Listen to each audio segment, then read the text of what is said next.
Assalamualaikum warahmatullahi wabarakatuh. Yang saya hormati Bu Wulan Sutriani SPD, MPD, serta semua teman-teman yang saya cintai serta banggakan. Puji syukur kita haturkan kepada Allah Subhanahu wa Ta'ala karena berkat rahmat serta karunia-Nya kita semua dapat melakukan pembelajaran secara daring ini dengan keadaan sehat walafiat. Salawat serta salam tak lupa juga kita semua panjatkan kepada junjungan kita Nabi besar, Nabi agung, Nabi Muhammad SAW. Semoga kita semua mendapatkan syafaatnya kelak di yaumul akhir nanti. Amin. Perkenalkan, nama saya Nadia Maya Sinta. Di sini saya sebagai moderator. Kami di sini akan membahas tentang karakteristik dan sintak model pembelajaran inovatif, problem based learning, project based learning, dan contextual based learning. Sebelumnya akan saya perkenalkan anggota kelompok saya. Yang pertama Febriani Utami, Anggi Widi Astuti, Siti Nur Saadah, dan Alif Naufal Baitu Sasti. Model pembelajaran Problem Based Learning atau PBL merupakan model pembelajaran yang menghadapkan siswa pada masalah dunia nyata atau real world. Untuk memulai pembelajaran dan PBL ini salah satu model pembelajaran yang inovatif yang dapat memberikan kondisi belajar aktif kepada siswa. Selanjutnya, ciri-ciri model pembelajaran PBL menurut Baron. Yang pertama, menggunakan permasalahan dalam dunia nyata. Yang kedua, pembelajaran dipusatkan pada penyelesaian masalah. Yang ketiga, tujuan pembelajaran ditentukan oleh siswa. Yang keempat, guru berperan sebagai fasilitator. Selanjutnya ada karakteristik dari PBL. Yang pertama, ada pembelajaran berpusat pada siswa. Yang kedua, masalah otentik membentuk fokus pengorganisasian untuk belajar. Yang ketiga, informasi baru saat diperoleh saat belajar. Yang keempat, pembelajaran berlangsung dengan kelompok-kelompok kecil. Yang terakhir, guru sebagai fasilitator. Model pembelajaran PBL menurut Arens, Dalam Warsono, dan Haryanto itu ada fase dan perilaku guru. Fase yang pertama, melakukan orientasi masalah kepada siswa. Perilaku guru, guru menyampaikan tujuan pembelajaran, menjelaskan logistik atau bahan dan alat, apa yang diperlukan bagi penyelesaian masalah. Yang kedua, fase kedua, mengorganisasikan siswa. Guru membantu siswa mendefinisikan dan mengorganisasikan pembelajaran agar relevan. Fase yang ketiga, mendukung kelompok investigasi. Guru mendorong siswa untuk mencari informasi yang sesuai, melakukan eksperimen dan mencari penjelasan dan pemecahan masalah. Fase yang keempat, mengembangkan dan menyajikan artefak dan memamerkannya. Guru membantu siswa dalam perencanaan dan perwujudan artefak yang sesuai dengan tugas yang diberikan. Fase yang terakhir, menganalisis dan mengevaluasi proses penjelasan masalah. Guru membantu siswa untuk melakukan refleksi terhadap hasil penyelidikannya serta proses pembelajaran yang telah dilaksanakan. Selanjutnya yaitu ada Project Based Learning atau PJBL. Di sini ada menurut Afriana tahun 2015, pembelajaran berbasis proyek merupakan model pembelajaran yang berpusat pada peserta didik dan memberikan pengalaman belajar yang bermakna bagi peserta didik. Pengalaman belajar peserta didik maupun konsep dibangun berdasarkan produk yang dihasilkan dalam proses pembelajaran berbasis proyek.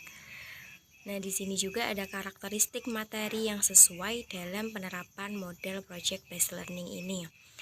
Di sini ada satu, yaitu memiliki kompetensi dasar yang lebih menekankan pada aspek keterampilan atau pengetahuan pada tingkat penerapan, analisis, sintesis, dan evaluasi.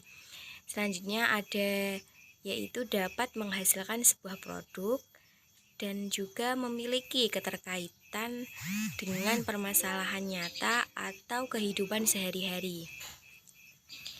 Selanjutnya, yaitu menurut Rais dalam Lestari 2015, langkah-langkah model pembelajaran Project Based Learning yaitu 1.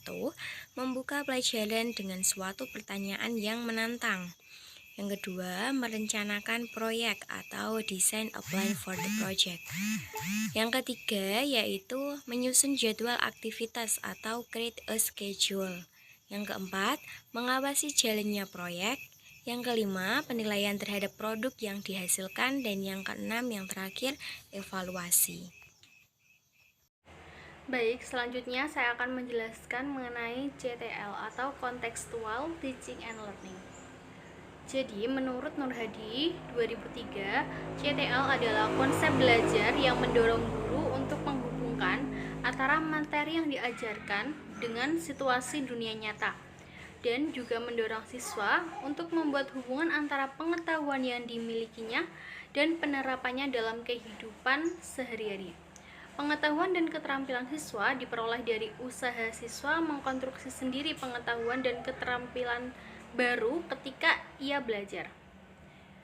Karakteristik pembelajaran CTL. Ada beberapa macam karakteristik pembelajaran CTL, diantaranya kerjasama. Jadi siswa nanti akan bekerja sama dengan siswa lainnya. Yang kedua, saling menunjang. Lalu, menyenangkan dan tidak membosankan. Yang keempat, belajar dengan bergairah. Yang kelima, pembelajaran menjadi terintegrasi. Yang keenam, menggunakan berbagai sumber. Yang ketujuh, siswa menjadi aktif. 8, sharing dengan teman. Yang kesembilan, siswa kritis dan guru harus kreatif. 10. Dinding dan lorong penuh dengan hasil kerja siswa, peta, gambar, artikel, huruf, dan lainnya. Jadi ruang kelas itu dipenuhi dengan hasil kerja siswa. Yang terakhir, laporan kepada orang tua bukan hanya rapor tetapi hasil karya siswa, laporan hasil praktikum, karangan siswa, dan lainnya. Selanjutnya, langkah-langkah yang harus ditempuh dalam CTL sebagai berikut. 1. Kembangkan pemikiran bahwa siswa akan belajar lebih bermakna dengan cara bekerja sendiri dan mengkonstruksi sendiri pengetahuan dan keterampilan barunya. Yang kedua, laksanakan sejauh mungkin kegiatan inquiry untuk semua topik. 3. Kembangkan sifat ingin tahu siswa dengan bertanya. 4. Ciptakan masyarakat belajar. 5. Hadirkan model sebagai contoh pembelajaran. 6. Lakukan refleksi di akhir pertemuan. 7. Lakukan penilaian yang sebenarnya atau authentic assessment dengan berbagai cara. Yang terakhir ada poin D, implementasi CTL dalam pembelajaran matematika pada materi pecahan.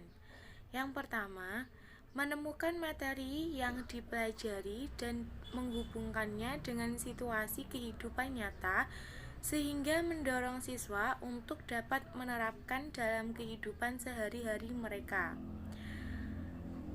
Contohnya, bilangan yang berbentuk A per B disebut pecahan dengan A sebagai pembilang dan B sebagai penyebut. A dan B bilangan bulat. A bukan kelipatan dari B, B bukan faktor dari A, dan B tidak nol.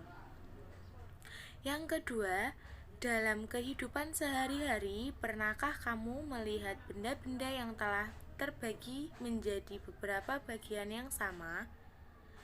Nah, misalnya, contoh yang pertama, ada semangka yang dibelah menjadi 2 bagian yang sama. Contoh yang kedua, ada sebuah roti. Nah, biasanya itu kalau dalam sebuah keluarga kan memiliki banyak saudara, semisal punya 4 saudara. Nah, ayahnya ini tuh biasanya dapat selamatan ya, apa syukuran dari tetangga, dapat roti nih.